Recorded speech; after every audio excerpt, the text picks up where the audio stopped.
Triple H, Rey Mysterio, you all share this one question, and if I take too long, feel free to hit me with a steel chair. What is the one wrestler you enjoy working with the most? Go ahead. Well, sorry, what was the question? I couldn't hear. People were laughing at you. Very funny, Mr. Game. They're still laughing at you. Who was the one wrestler you enjoyed working with the most? Right. Well, for me, I've always wished that I could have one more match with Mr. Perfect. He was always one of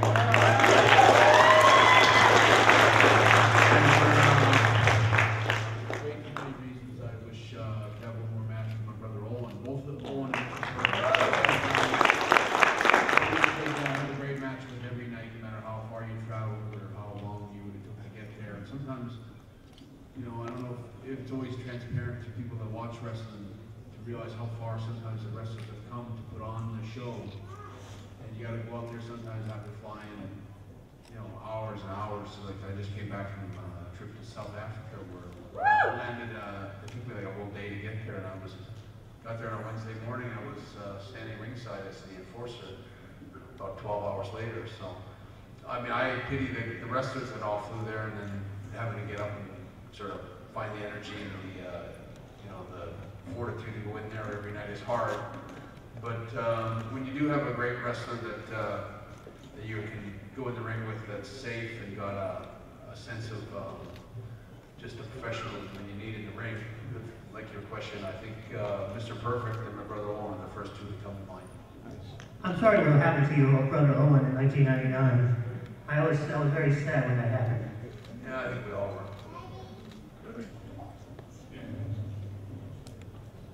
Just to follow up on what Brett said, I think for all the superstars in the WWE, you know, they do travel long distances to get there. They work hard. They're in the ring every day.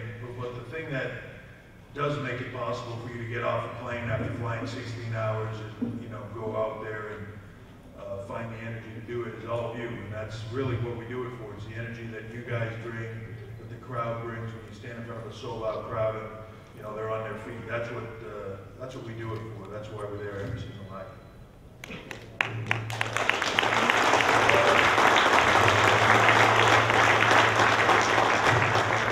As far as for me, from a standpoint of this might sound, you know, maybe a little biased because he's my best friend, but I've never been in the ring with anybody even remotely close to better than Shawn Michaels.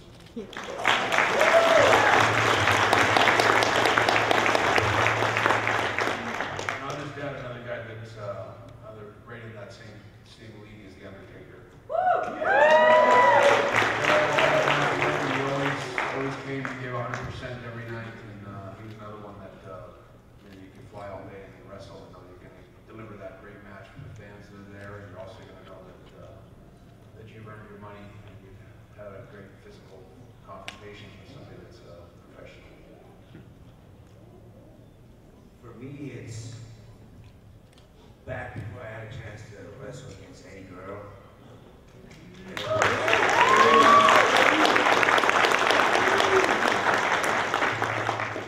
think some of my best matches in my career that really made me stand out were with Psychosis. And,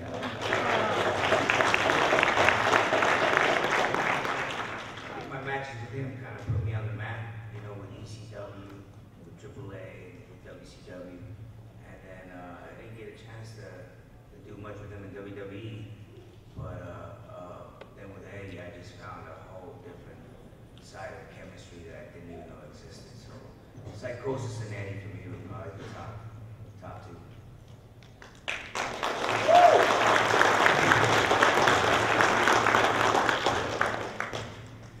My question's for Bray.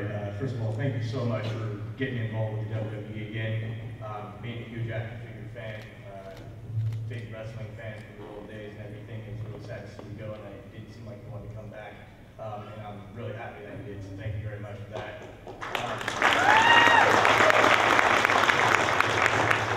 My question kind of relates to that. I don't know if this interview that I read was actually true or accurate. Part of what I read about why you returned to relations WWE was that you had seen children with wrestling action figures, and you just didn't want to see that memory of your existence in the WWE fade away while all the new stars just kind of stepped up and everything. You wanted to be able to remember you being there and everything like that. Is that accurate? Is that true at all? I think that's accurate, more in relation to the DVD set that they did with me a few years back. But I do remember meeting a kid, a small kid, about 5 years old, and he was my dentist's son that came to meet me at work when I was getting some dental work done. And I was talking to this little boy, and he told me that he never watched me wrestle. He watched me on video games, and I had all the action figures, but he never actually watched me wrestle. And that was the same day I think I got a call from Vince asking me to participate in a DVD project that they had in mind. And I just told him, I said, I'm glad you called, because I don't think it's right for little kids out there to not be able to see my body of work of my career. And it would be really important for me to do a DVD project that was worthy of my career, and that's what we ended up doing. But that was more tied in with that, the DVD project. But that kind of, in itself, the DVD did bridge a lot of the, say, hard feelings that I might have had. I think it was always important to me from the day I left the company that I always wanted to be remembered for what I contributed. And it was my understanding that, there was things that were going to follow later on in my career, like an anthology or different DVD sets and things that would, always be there for me, for kids to keep my image and my career or my wrestling persona alive.